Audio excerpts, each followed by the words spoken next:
할렐루야. 예배에 나오신 성도님들을 주님의 이름으로 환영하고 축복합니다. 오늘은 말라기 3장 6절에서 12절 말씀으로 다섯 번째 논쟁 회복이라는 제목으로 말씀을 나누고자 합니다. 말라기서는 재판 언어라는 이 독특한 형식을 가진 성경책입니다. 하나님께서는 기소를 하시고 피고인들인 백성들은 제기된 범죄에 혐의에 딱 잡아댑니다. 그때 하나님께서는 백성들의 범죄에 대한 증거를 제시하시며 그 범죄를 확증하시죠. 그렇게 첫 번째로 하나님께서 사랑하지 않았다, 사랑이 변했다 생각하는 백성들에게 하나님의 사랑에 대해 증명하시며 하나님은 언제나 신실하셨음을, 그 사랑은 언제나 변함이 없었음을 증명하셨습니다. 오히려 변한 사랑이 있다면 그것은 신실하지 않은 백성들이었죠. 그렇게 하나님은 제사장들의 범죄와 백성들의 범죄, 즉 언약을 파괴했었던 것들을 이어서 두 번째, 세 번째 논쟁에서 증명을 하셨습니다. 그리고 지난 네 번째 논쟁에서는 이런 범죄에 대해 언약의 사자가 오셔서 회복과 심판을 행할 것이다 라고 말씀하셨죠. 이제 다섯 번째 논쟁입니다. 오늘 본문의 말씀은 이미 드러난 백성들의 범죄와 그에 대한 하나님의 심판이 있을 거라는 말씀에 이어서 그러니 돌아와라 라는 하나님의 말씀입니다. 어떤 신학자는 오늘 본문 말씀이 말라기를 재판으로 본다면 재판장이신 하나님께서 이제 판결을 내리시는데 돌아오라는 은혜의 판결을 내리는 부분이라고 말하기도 합니다. 또 소선지서 전체를 볼 때 하나님께서 범죄하는 그의 백성들에게 요청하셨었던 부르심이며 성경 전체를 관통하는 백성들을 향한 하나님의 회개의 요청, 언약적 요청이라고 하기도 합니다. 그렇기에 성경 전체의 맥락과 더불어 오늘 말라기의 맥락을 생각해 본다면 오늘 말씀에 하나님께서 요청하시는 돌아와라 라는 이 명령에 반응하고 순종한다는 것은 다시 신실한 언약 백성으로 돌아가는 것을 의미합니다. 마음껏 언약을 파괴하며 살던 백성들이 다시 하나님의 신실한 언약 백성으로 언약적인 관계로 회복하는 것을 의미합니다. 하나님은 그의 백성들이 신실한 언약 백성으로 돌아와 관계를 회복하길 원하셨습니다. 경고라고 시작하는 이 말라기도, 그리고 엄청난 책망이 이어지는 이 말라기에서도 하나님은 그 말라기 시작을 내가 너희를 사랑했다라고 말하며 그의 백성들이 돌아오기를 바라셨습니다. 그와 같이 하나님은 언제나 그의 백성들이 돌아오기를 간절히 원하십니다. 읽은 말씀 6절을 보면 여호와 하나님은 변하지 않는 분이시다라고 말씀합니다. 6절 말씀은 앞선 네 번째 논쟁에 하나님께서는 왜 도대체 악한 자들을 심판하지 않냐는 백성들의 따진 이 반발했었던 말에 대한 대답입니다.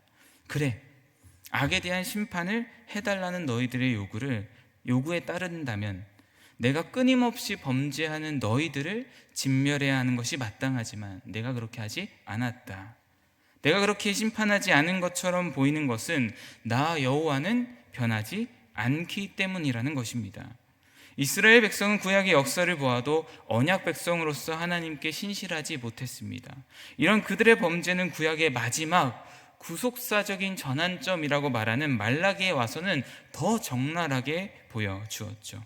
진즉에 소멸되어야 마땅하는 백성들의 범죄에도 야곱의 자손들을 소멸시키지 않으신 것은 하나님께서 그의 조상들과 맺은 언약 때문입니다.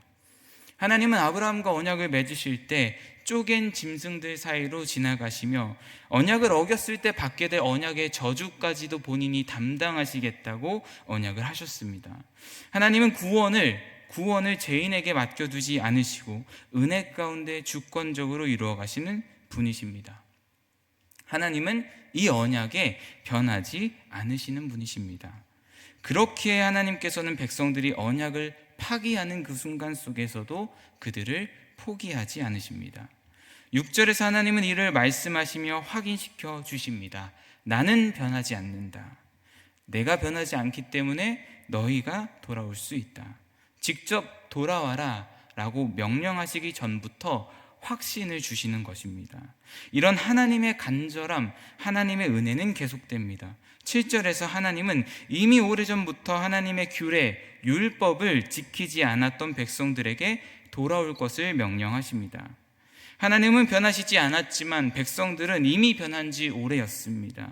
조상들의 날로부터 이미 하나님의 규례를 지키지 않았습니다. 이러한 표현은 이스라엘의 범죄가 아주 오래전부터 지속되어 왔으며, 동시에 그들의 범죄가 실수가 아니라, 몰라서 그런 게 아니라 의도적인 하나님께 대한 범죄, 반역이었다는 것을 나타냅니다. 그리고 지금도 언약을 파기하면서 살아가고 있음을 보여주죠. 하나님은 이런 잘못들을 말씀하시며 그런즉 내게 돌아와라 명령하십니다. 이는 하나님의 은혜의 초청입니다. 인간적으로 생각해 보면 이스라엘의 범죄가 한두 번도 아니었고 하루 이틀도 아니었습니다. 출애굽 때 같이 하나님께서 구원을 베풀어 주셔서 감사하다가도 순식간에 돌아서서 원망하던 자들이 이스라엘이었고, 회개를 하더라도 얼마 지나지 않아 다시 범죄하던 것을 무수히 반복하던 것이 이스라엘의 역사입니다. 그렇다면 인간적으로 이들이 돌아올 것을 기대할 수 있을까요? 회개하고 돌이키겠다 하더라도 그들의 진정성을 믿을 수 있을까요? 어쩌면 이건 무의미한 일이 아닐까요?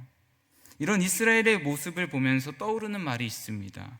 사람은 고쳐 쓰는 게 아니다. 그런데 그럼에도 불구하고 백성들을 돌이키고자 하시는 하나님은 언제나 진심이셨습니다. 앞서 하나님은 돌아갈 수 있는 확신과 은혜의 초청을 주셨는데, 이뿐만이 아니라 은혜의 확신까지 심어주십니다. 내게로 돌아오라, 그리하면 내가 너희에게 돌아갈 것이다 라고 말씀하시죠. 이 말씀을 히브리어로 보면 하나님의 결연한 의지, 강한 의지를 강조하는 표현으로 되어 있습니다. 내게 돌아오는 자에게 내가 반드시 돌아가겠다. 내가 결코 그를 버리지 않고 그에게 돌아갈 것이다. 강한 약속입니다. 우리가 어떤 사람에게 잘못해서 용서를 구할 때 그 잘못의 크기에 따라서 용서에 따른 책임을 져야 할 때가 있습니다. 그리고 경우에 따라서는 용서를 받지 못할 수도 있죠. 이러한 점이 잘못한 사람으로 하여금 용서를 구하는 일에 주저하게 합니다. 혹시 큰 책임을 져야 하지 않을까? 용서받지 못하는 것은 아닐까? 하나님은 이런 용서의 부분에 확신을 주시는 것입니다. 너희가 돌아온다면 내가 반드시 너희에게 돌아갈 것이다. 마치 용서의 준비를 마치고 잘못했어요 라는 말을 기다리는 부모처럼 하나님은 간절히 그들이 돌아오길 바라시며 용서받을 은혜의 초청과 확신을 베풀어 주시는 것입니다. 그런데 이런 하나님의 마음을 오늘 백성들은 철저히 짓밟습니다. 하나님의 돌아오라는 은혜의 초청과 확신에 대한 백성들의 응답은 회개가 아닌 오리발이었습니다. 너희가 이르기를 우리가 어떻게 하여야 돌아가리까 하는도다. 이 말씀은 백성들이 돌아갈 방법을 몰라서 묻는 것이 아닙니다. 이 말씀은 우리 믿음의 선배들은 1장에서 주께서 어떻게 우리를 사랑하셨습니까? 따져 묻는 것과 같은 뉘앙스다라고 이해를 했습니다. 하나님도 참 우리가 언제 하나님을 떠난 적이 있습니까? 떠난 적이 없는데 어떻게 돌아가라는 겁니까? 뻔뻔한 반응으로 이해한 것이죠. 즉 백성들은 돌아오면 반드시 돌아가겠다는 하나님의 은혜와 용서와 확신에 전혀 반응하지 못하고 오히려 언제 우리가 하나님을 떠난 적이 있느냐 뻔뻔하고도 완악하게 따져 묻습니다. 하나님은 이런 뻔뻔한 백성들에게 무엇으로부터 너희가 돌이켜야 하는지를 말씀합니다. 우리 8절 말씀을 함께 읽겠습니다. 준비 시작. 사람이 어찌 하나님의 것을 도둑질하겠느냐? 그러나 너희는 나의 것을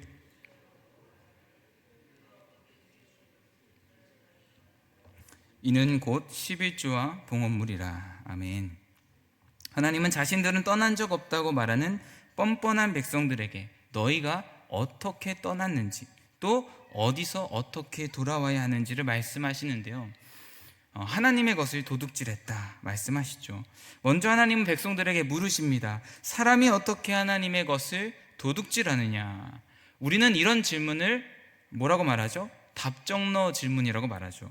너무 자명하고 당연한 것이라서 사실 고민조차 할 필요가 없는 그런 상식적인 질문입니다. 당연히 어찌 사람이 감히 하나님의 것을 훔치겠습니까? 이게 가당키나 한 일입니까? 이 말을 듣는 백성들도 스스로 당연히 하나님의 것을 훔칠 수 없는 일이라 생각했음이 분명합니다. 하나님은 그렇게 생각하고 있는 백성들에게 너희들이 그런 죄, 하나님의 것을 훔치고 있다 폭로하십니다.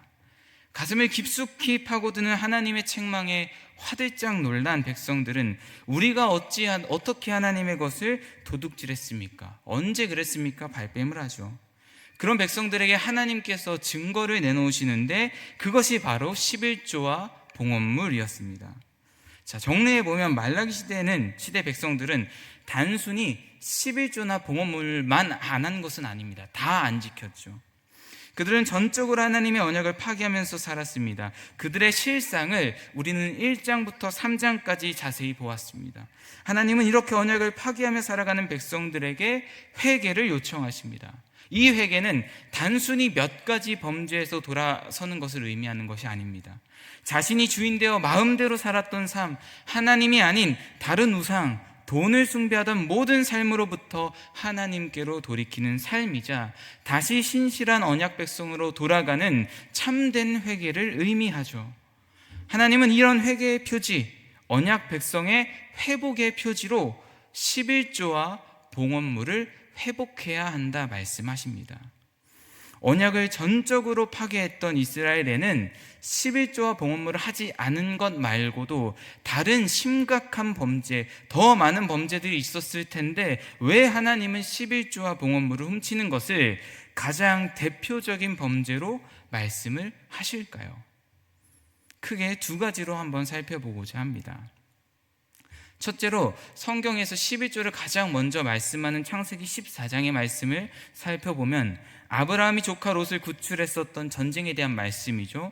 전쟁에서 승리해서 돌아오는 아브라함을 멜기세덱이 영접하여 그 전쟁은 천지의 주제이신 하나님께서 주신 승리다라고 말씀하고 아브라함은 이를 믿음으로 드렸었던 것이 바로 11조였습니다. 그렇기에 11조의 가장 기본적인 의미는 이 모든 것이 천지의 주제이신 하나님의 것이며 하나님께서 주셨다는 믿음의 고백입니다. 전적인 하나님의 은혜임을 고백하며 하나님의 것을 드리는 것이죠. 이런 아브라함의 11조는 야곱에게서도 이어지는데 창세기 28장에 보면 야곱이 에서를 피해 하란으로 도망할 때 그 길에서 하나님께서는 야곱을 베델에서 만나주시죠. 그리고 언약을 확증해 주십니다. 야곱은 이런 하나님의 언약을 믿음으로 11조를 서원합니다. 아직은 받지 않았지만 아브라함의 11조와 같이 모든 것을 주실 하나님, 언약을 반드시 지키실 하나님을 믿음으로 자원하여 드렸던 11조였습니다. 하나님의 주권을 고백하며 하나님의 통치와 공급하심에 감사함으로 드렸던 11조의 기본적인 의미는 모세의 시대에 와서도 달라지지 않았습니다. 11조는 모든 소산과 생명이 하나님의 것이라는 하나님의 주권을 인정해드리며 감사로 드리는 것이었습니다. 11조는 백성들이 하나님을 경외하고 존중하는 가장 기본적인 표현이자 방법이었습니다. 신명기 14장 23절의 말씀을 함께 읽겠습니다. 준비 시작. 여호와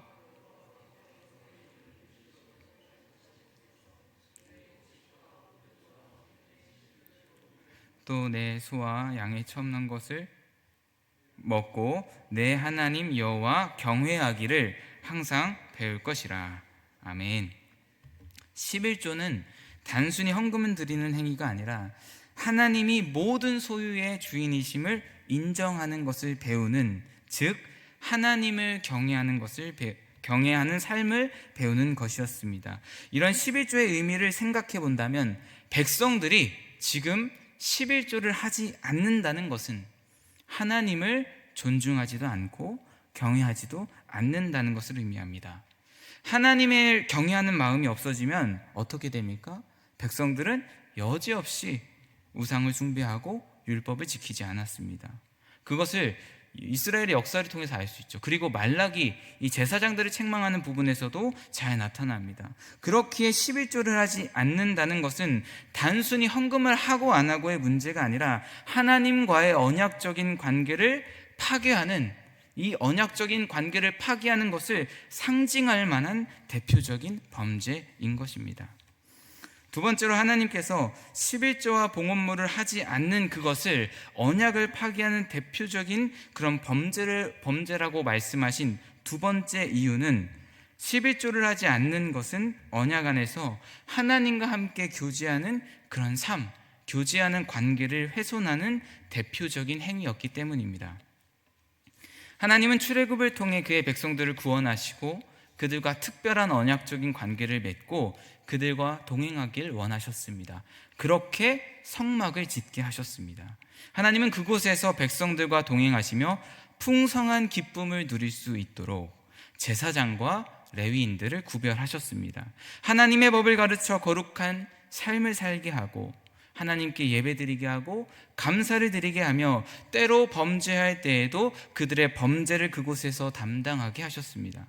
하나님께서 언약 백성과 함께 하시는데 이 일들이 얼마나 중요한지 하나님은 제사장과 레위인들에게 밭을 경영하거나 다른 것을 하지 못하도록 땅을 분배해 주시지도 않으셨습니다. 오히려 봉헌물과 11조를 율법으로 명시하셔서 그들이 생계를 걱정하지 않고 온전히 이 일에, 하나님을 예배하는 일에만 전념하게 하셨습니다. 거룩하신 하나님의 통치를 받으며 하나님과 동행하며 복을 누리며 살아가는 이 삶이 무엇보다도 중요하고 복된 삶이기 때문에 오로지 이 일을 위해서만, 성막 봉사만을 위해 전념할 수 있게 하신 것입니다.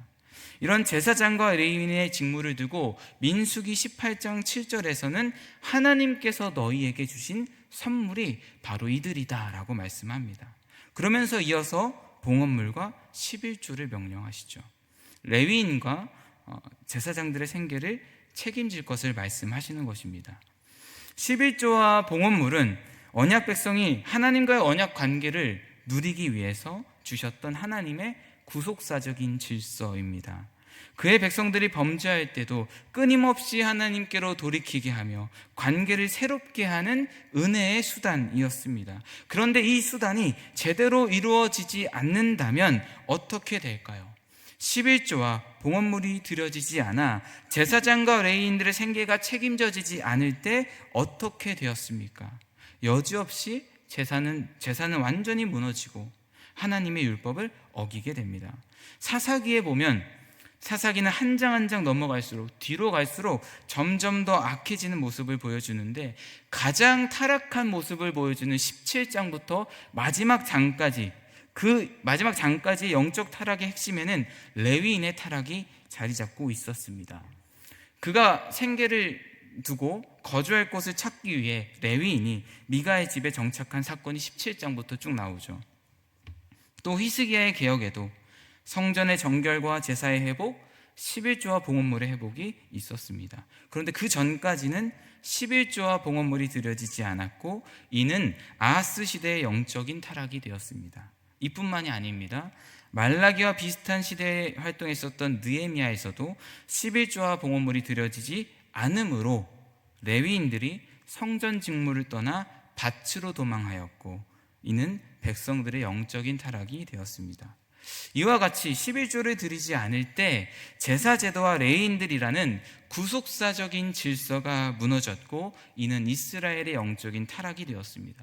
11조를 거부한다는 것은 단순히 헌금을 거부하는 것이 아니라 하나님께서 선물로 주신 중보자를 거부하는 것이며 하나님의 언약관계를 훼손하여 마음대로 범죄하며 살고 하나님께도 돌아가지도 않겠다는 영적인 배교와 같은 것입니다. 또 하나님은 11조를 제사장과 레위인만이 아니라 도움이 필요한 자들을 위한 구제의 명목으로 사용할 것을 명령하셨습니다. 우리 신명기 14장 28절에서 29절의 말씀을 함께 읽겠습니다. 매 3년 끝에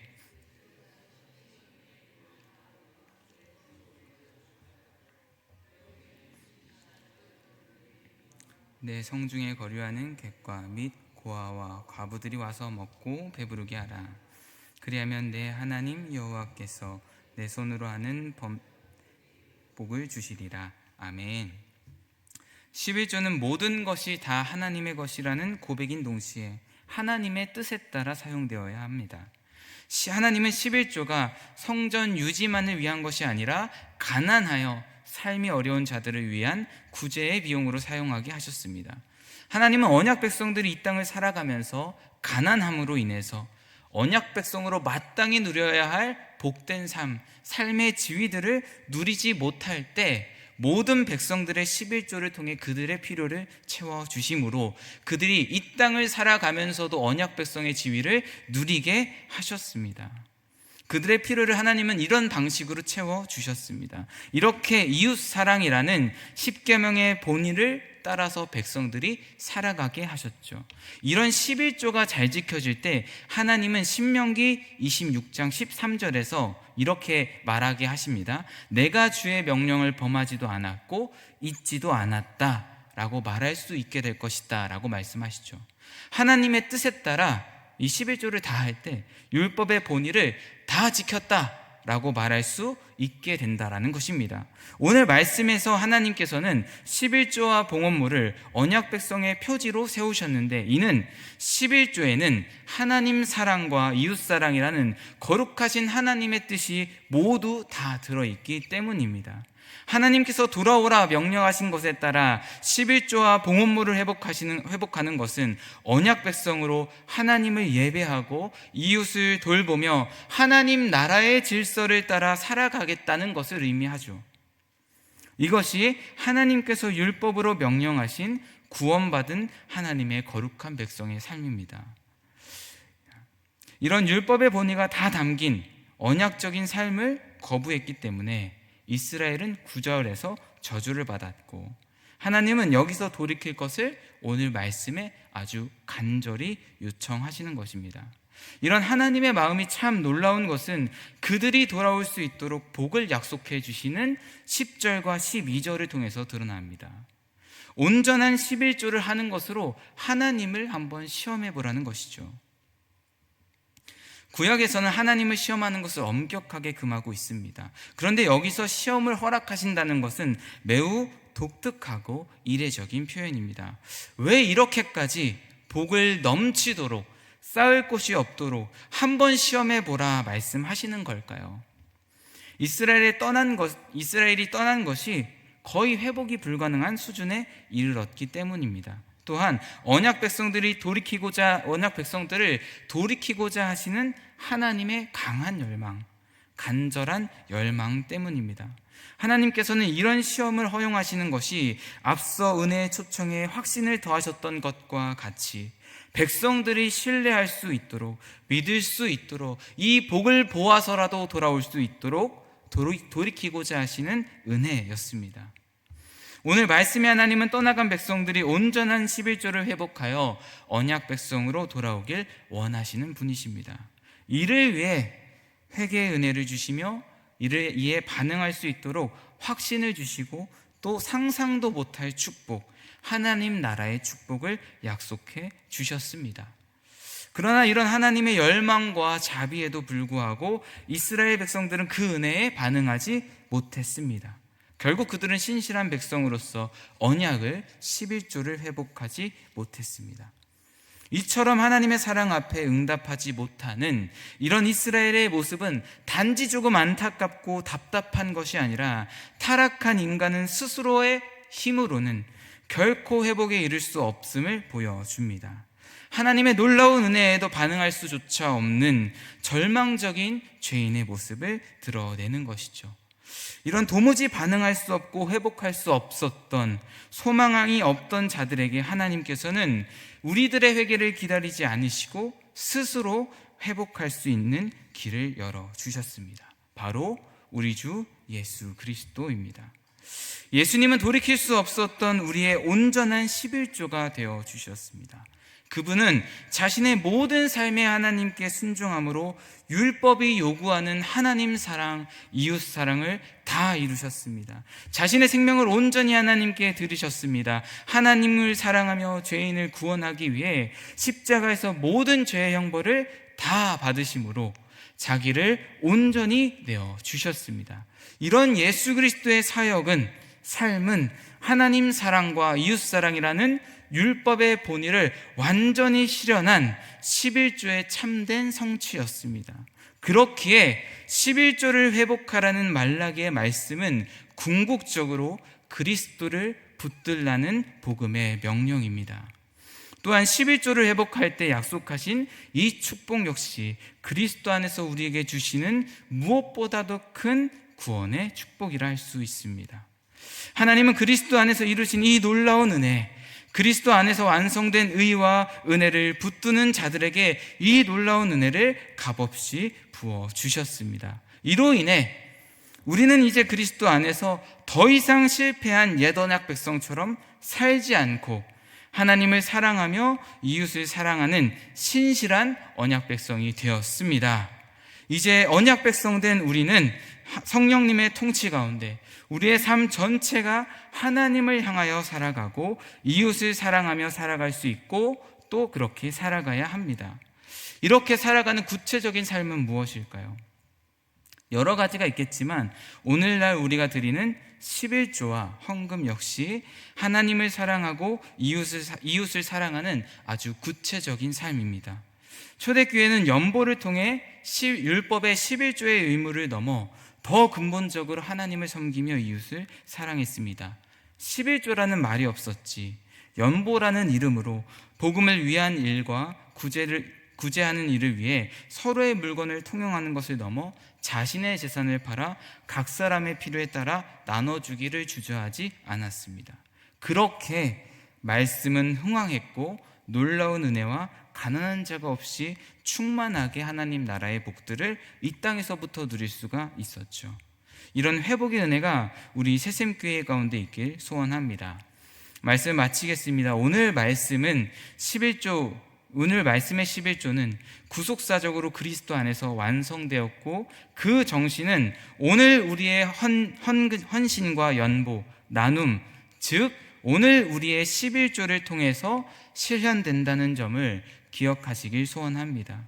11조는 단지 구약의 율법 조항이 아니라 하나님과 이웃 사랑이라는 언약의 본질을 실천하는 삶의 원리였습니다.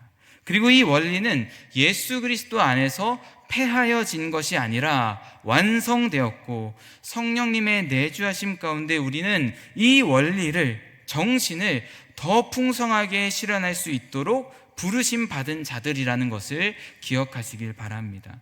초대교회가 복음을 전하는 일과 지체들을 돕는 일에 11조를 넘어 자신의 전부를 드렸었던 것과 같이 모든 은혜를 받은 자로서 우리 또한 하나님과 이웃사랑을 위하여 흘러버릴 수 있는 은혜가 있기를 주님의 이름으로 축복합니다. 그럴 때 하나님으로부터 우리 지체들로부터 채워지는 그 축복이 무뎌지고 막힌 것으로부터 뚫려지는 놀라운 회복의 은혜가 넘칠 것입니다.